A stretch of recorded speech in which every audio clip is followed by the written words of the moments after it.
Now, Sports Talk with Broads. Here's Hunter Brody. Okay, now we're talking. A very impressive win out of the Philadelphia Flyers. They beat down on the Buffalo Sabres 6-1. It was as if the Sabres did not even want to be out there on the ice. Maybe it was because they realized Jack Eichel wasn't going to be playing. It was a late notice to the team. He took part of pregame skate, and then he was listed with an upper body injury and was not able to compete. Maybe that played a factor in how poorly the Sabres performed in this one. It's obvious that Jack Eichel is their stud, their top guy, their go-to guy, their leader. He has a 17-game point streak individually, right? So that's very solid. He has a 16-goal season so far, and it's very early. Maybe it crushed them. Maybe they didn't know how to handle it, which is odd because that should motivate them, right? They should say as a team, okay, our guy isn't here, our leader isn't here, we will step up and win this game without him. Now, I'm not going to lie to you, the puck bounced in the Flyers' favor all night long. If I'm a Sabres fan, I chalk this up to one of those games because the puck was bouncing in favor for the Flyers, I would say, all night long.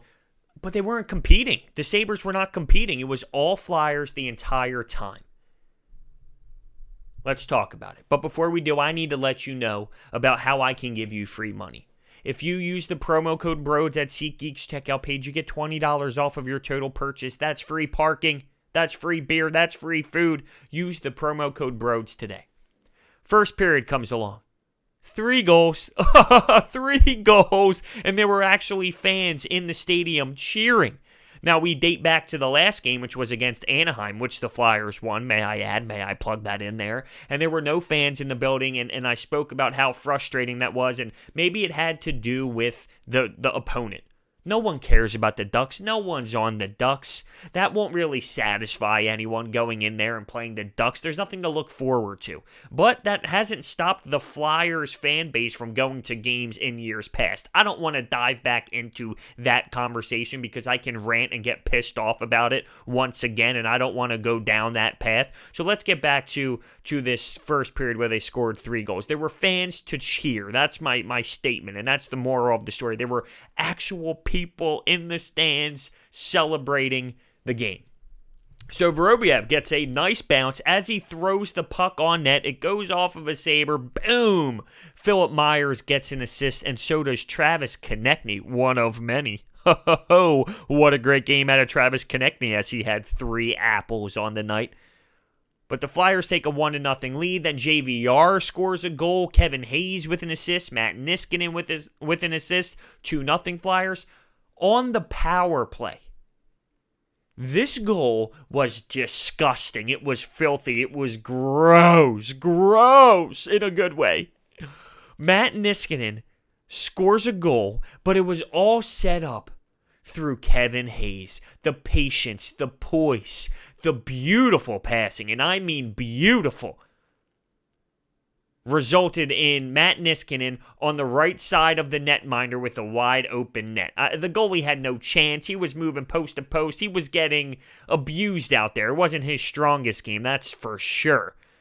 But the way Kevin Hayes set up that goal with his vision and his patience, it all came down to his patience.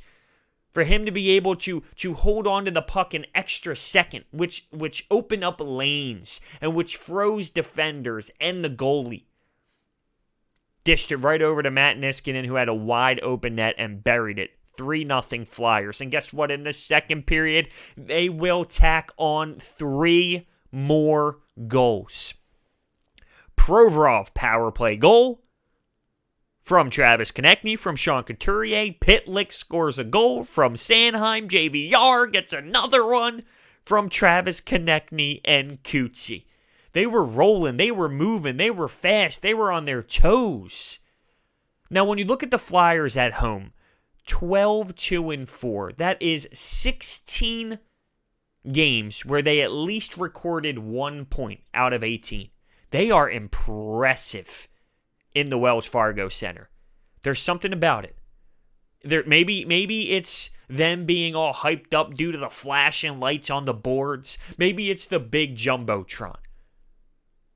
Maybe it's the new addition upstairs. I don't know. I don't know what it is, but they are playing lights out, and the speed of the team is so noticeable to me. At one point, it was about 5-0, 5-0, 6-0 at that time. I forget what the score was, but it was a beatdown at that moment. I watched Morgan Frost go in on a forecheck, full speed, head down, mucking, grinding, going into the corner, not afraid.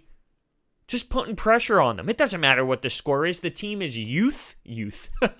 They are young, filled with youth, and they have speed, and they're willing to go 100% all the time.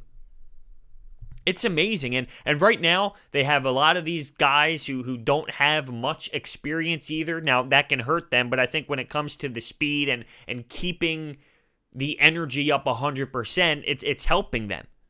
Kasha's in the mix again, and they're just throwing up these younger players, and sometimes that hurts teams. But with the Flyers right now, it's definitely not.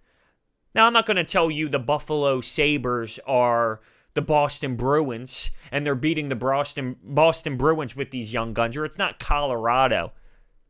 I understand that. The Sabres record, it's confusing because I mentioned this when we discussed the Anaheim game, and I mentioned this at the end of that conversation. What are the Buffalo Sabres? They're this team that comes out super hot in the beginning of the season. Then they end up falling apart. Then they start getting hot again, and their leader, Jack Eichel, is a huge storyline throughout this season. He's been unbelievable. He's been showing his true talent, what he can be. So it's just weird because what are the Sabres? Are they a legit playoff squad? Well, I think it was an impressive win, no matter what type of team they are. They're not a bad team. We can all admit that. They're not a bad team. It's either they are a bubble playoff squad or they are a playoff squad. So regardless, that makes it still impressive. It's not as if they beat down on the Detroit Red Wings 6-1. But when I looked at that Buffalo squad, they didn't want to be there. They didn't want to compete. They didn't want to battle. They wanted nothing. Now, sometimes it can be demoralizing when you see pucks go off your own teammates into the back of the net multiple times in a game, and on the bench, you're sitting there squirting water in your mouth thinking, what am I supposed to do? What are we supposed to do? Nothing's going our way. Well, you can allow it to crush you as a team, or you can do something about it. They elected to not do anything about it. 11 players for the Flyers recorded a point in this one. Travis Konecny, 3 assists. JVR, 2 goals. Couturier, 2 assists. Kevin Hayes, 2 apples. Carter Hart wasn't contested much. They ended up scoring a goal on Carter Hart in the third period to make it 6-1. Only 17 shots on net, so it wasn't as if Carter Hart had to be stellar. But he was good enough, and he continues to shine. They have a phenomenal record when he's in the net. His goals against averages is very good. And you're starting to see him play more. Now, early in the season, it was a Brian Elliott, Carter Hart mix. Carter Hart wasn't playing good. He was getting pulled. He wasn't strong. He wasn't comfortable. I don't think he was very confident early in the year. You're starting to see less and less of Brian Elliott. Now, I think you're going to see Alain Vigneault put him in pretty soon and throw him in the mix. There's no denying it. I'm not trying to say that Brian Elliott is out, because there's value in having 2 strong goaltenders. And who knows, if Brian Elliott finally gets a shot and thrives, maybe he'll be in the mix a little bit more again to keep him feeling good. But what I'm saying is you're starting to see Carter Hart pull away with it. And that's not a bad thing. That's not a bad thing at all. But you're starting to see him get more comfortable. You're starting to see Alain Vigneault trusting him more. I think everybody in the Flyers organization knows that this is the future. This kid has been the guy we've all been waiting for so many years. I remember hearing about how solid he was in the World Juniors, how good he was for Team Canada, how good he was in Major Juniors, and I wanted to believe it, and I did believe it, but I was so skeptical just because this is the Flyers organization. They destroy every goalie, no matter how good they were. They destroy them all. So just because of the woes of the Flyers organization, I was scared. It had nothing to do with Carter Hart's ability and the success that he had throughout his young career. But I'll tell you what, he's lived up to the hype. And to think that he will be here for years to come. It's scary to think about what he can be at age 26, 27, in that area where you're in the prime of your career. If he's doing this now, who knows what he could potentially be when he is in the legit prime of his career. And I mentioned 26, 27. The way he's playing, his prime can start at 24, 25. If it's going to be this consistent, if it's going to be this stellar. See, I was thinking about getting a new Flyers jersey, updating my Flyers jersey apparel, but it feels weird to get a goalie. It doesn't feel right to me. One, because that's just weird to me to get a goalie jersey. But two, because the Flyers have never had one. Never. Robert Esch. Come on. Steve Mason. Brizgalov. They did have, I will admit, they had one. Bob. And they elected to move him on to another organization, if we're going with the hockey terminology here. It's funny, quick story on that. I didn't even realize that organization is just a hockey thing. When I was interning a few years ago, I did the Sports Update Minute. And we were talking about was it a professional? Yeah, it was someone in pro baseball, not in the MLB, but it was the minor league system. And I was giving an update on how they were doing in rookie A ball, or it was double A or something of that nature. And I said, yeah, he's playing in the Los Angeles Angels organization. And I did it, and I showed the boss man, and he goes, well, what are you saying here? I said, what, the organization? He goes, dude, you're such a hockey player. Go redo it. It's an organization. And from that moment, and that point on, I realized, wow, only hockey players say it like that. I never even noticed it. I never even realized it. We're just a different type of breed, if you will. But anyway, let's move on back to the game, because nobody cares about my stories as an intern. The next game is against Ottawa. We remember what happened when Ottawa came to town. Fights happened. Travis Konecny got hurt. Brady Tkachuk at the end of the game took both of his gloves off and started pumping Scott Laughton. The teams hate each other, and the record doesn't say the Ottawa Senators are good, but they fight. Not physically. Well, they do physically, but I'm talking about their work ethic. They don't give up. They're not a team you can just walk all over even though their record isn't strong. They're not Detroit Red Wings, and I always go back to them because they are the Baltimore Orioles of the NHL this year. They stink. They're bad. They're frauds. Well, they're not frauds. Frauds means that, maybe they would be good, but they stink. They just flat out stink. Maybe frauds isn't the right word. But the Senators battle. They work hard. And they're tough to play against. They have attitude. They have young players. So I want to see this team really respond. I'm super proud of what they've done since that 3-game skid, since learning the news. They've done a remarkable job. To come home and to demolish teams, that's the best way to respond. You get everyone back on board.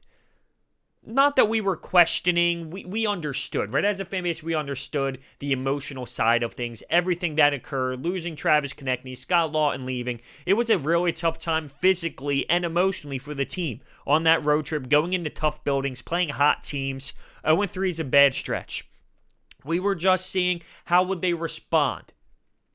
Because we've seen so many Flyers teams that go on a 10-game winning streak and don't make the playoffs. They go on a 10-game losing streak, they make the playoffs. So it's such a bumpy road with this organization for so many years.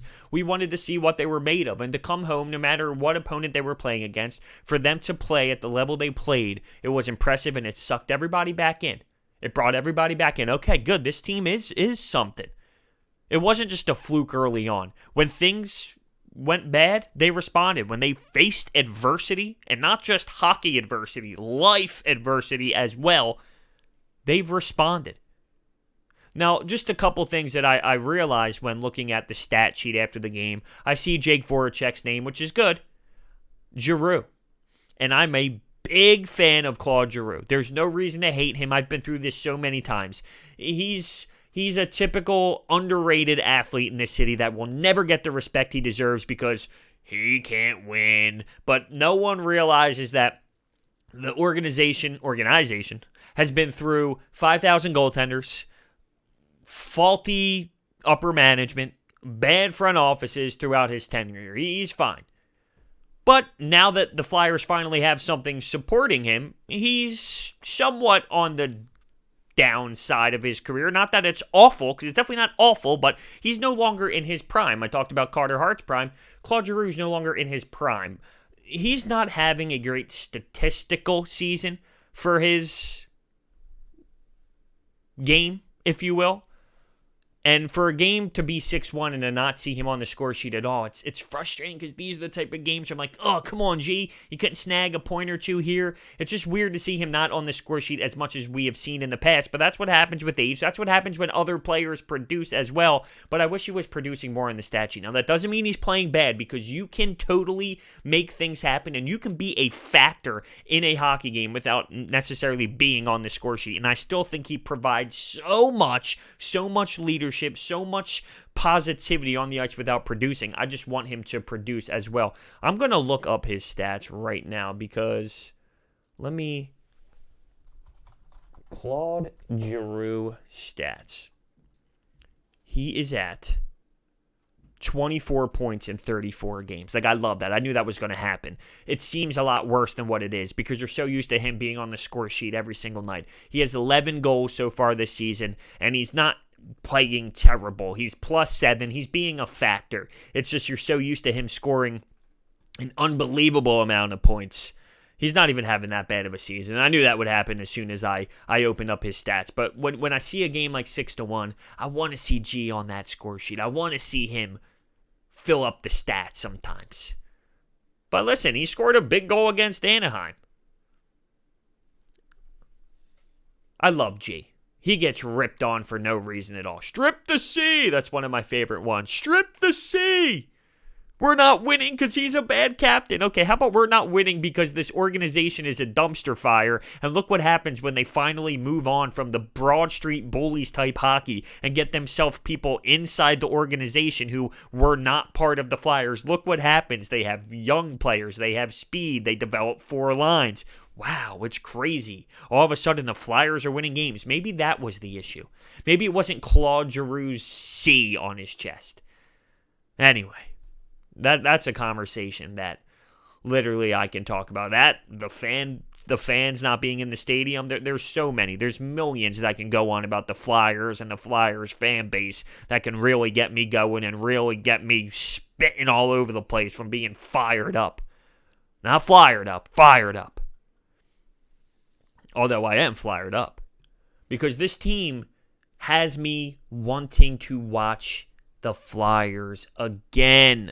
Now, I've sat through all the misery. I've watched all the crap hockey over the years because hockey's been in my blood. I've been skating since I was 4 years old. I've been involved in the game forever. So no matter if it's bad or not, I'm watching the NHL. I have NHL Game Center. After this, I end up watching some West Coast, Vancouver Canucks, Vegas game. Like, I watch it all. San Jose, Montreal. Like, I'll watch anything. I love hockey. It's in my blood. I'll tune in no matter what.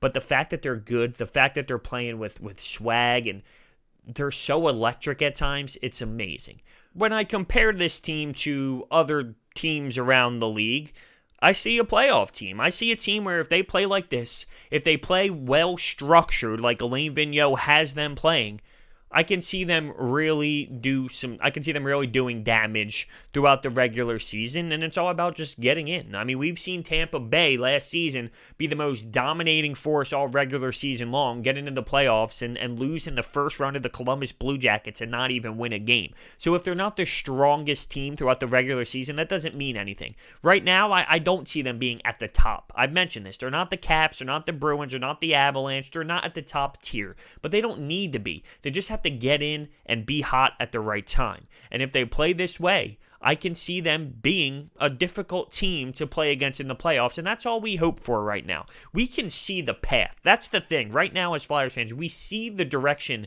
it's going in. We see the structure involved. We see what the head coach's game plan is and his message and how that can be a very big factor and how it can be successful in this league. We've seen Chuck Fletcher bring in some guys, and it's paid off for the most part. So we'll see. I will credit Ivan Provorov's success so far this season to Matt Niskanen, which goes back to Chuck Fletcher. Remember Ivan Provorov last year?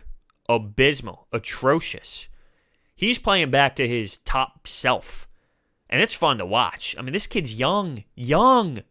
He's going to be a leader on this team for years. Let me know what you think down below on this 6-1 win. Thank you so much for watching. Hit that thumbs up button, subscribe, and I will see you next time.